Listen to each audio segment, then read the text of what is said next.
advertising, promotions, and marketing managers. Career, salary, and education information. What they do. Advertising, promotions, and marketing managers plan programs to generate interest in products or services. Work environment. Many of these workers are employed in advertising agencies or in corporate or regional managing offices. How to become one. For most advertising, promotions, and marketing positions, a bachelor's degree is required. Typically, these managers have experience with advertising, marketing, promotions, and sales. Salary.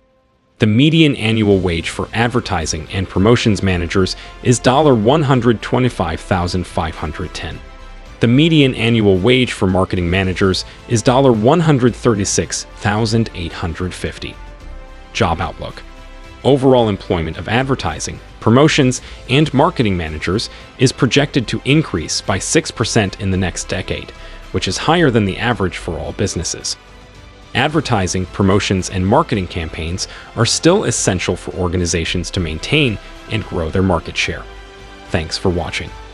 To get the latest videos related to career and education, please subscribe to our channel.